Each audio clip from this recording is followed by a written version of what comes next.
ገብቷል አይደለም? ታላቅ ነው፣ ልታከብረው ግዴታ ይገባል። ጥፋት ሲያጠፋ አጠፋ ማለት ልክ ነው፣ ተገቢ ነው።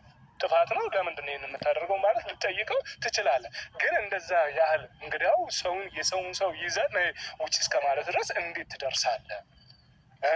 ለአንተ ጥያቄ ነው። ሩቲን ደግሞ ይሄ አንቺ እጅ አለበት ወይ እንድትመልሱልኝ ቃል በቃል ሁለታችሁ ስለምፈልግ። አይ እሺ ሌባ፣ በመጀመሪያ ደረጃ አንተ በጣም አከብርሃለሁ፣ እወድሃለሁ። አንተ ፊት እንደዚህ አይነት ነገር ማውራቴ በጣም ይቅርታል። ግን ደግሞ አንደኛ ነገር ስለጠራኸኝ በጣም አመሰግናለሁ። እኔና አብርሃም ላይ ትናንትና በጣም ነው የታዘብኩት። አብርሃም እውነት ለመናገር በጣም ከምልህ በላይ ነው በጣም ያዘንኩት። ምክንያቱም ትናንትና ላወቃት ልጅ፣ ትናንትና ለመጣች ልጅ እኔን አላውቅም ነው ያለኝ፣ ወይም ደግሞ ሂድ ውጣ ነው ያለኝ። ስለዚህ በጣም ነው ያዘንኩበት እውነት ለመናገር። ሁለተኛ ነገር ደግሞ እንደዛም እየሆንኩ ያለሁት እንደዛም እያደረኩ የነበረው ለራሱ ነበር ቢገባው። አሁን ምናልባት ዛሬ ላይ ደስተኛ ስለሆነ ዛሬ ላይ በጣም እየሳቀ ስለሆነ ነው ምናልባት ምንም ነገር አይመጣብኝም ከዚህ አይበስም ብሎ እያሰበ ያለው።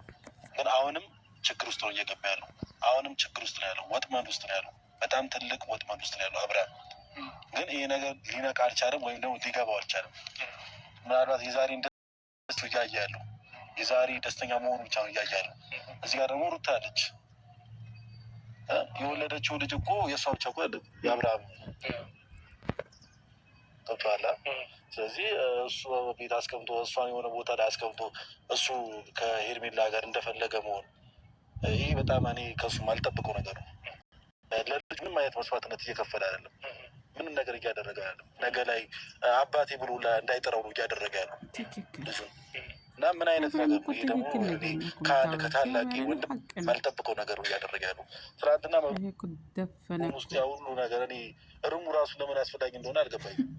ሩም ውስጥ ራሱ መግባታቸው ቤት አላቸው፣ እሱም ቤት አለ፣ ኤርሚና ሆነች ቤት አላት። ሩም ውስጥ ተገናኝተው አልገባኝም እያደረጉ ነው። ሁለተኛ ነገር ደግሞ አብርሃም ታውቋል፣ እያያለ የዛሬን ደስታ ነው እየፈለገ ያለ፣ የዛሬን ምቾት ነው እየፈለገ ያለ። ምቾታችን መንጠብቅ ከሆነ ደግሞ ነጋችንን ማሳመር አንችልም። በቃ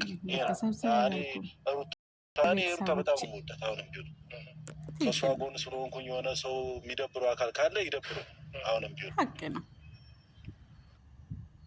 ምንም ላደርግ አልችልም። እሺ ዴቭ፣ እኔ ለጠየቀኝ ጥያቄ ነው አንቺ ችለበት ወይ እሱን እያላችሁ ወይ እንደዚህ አይነት ነገር እንዳደረጉ ላልከኝ ነገር ኤፍሬም በጣም አስተዋይልሽ ነው። እኔ እንደዚህ አድርግ እንደዛ አድርግ ልለው አልችልም። በጣም ነው እንደሚያውቃለ ቁጥርጎ ታላቁን መምከር የሚችል በጣም አስተዋይና ብልህ ልጅ ነው። እና እኔ በታሪክ እሱን እንደዚህ አድርግ እንደዛ በስመ አብ ማለት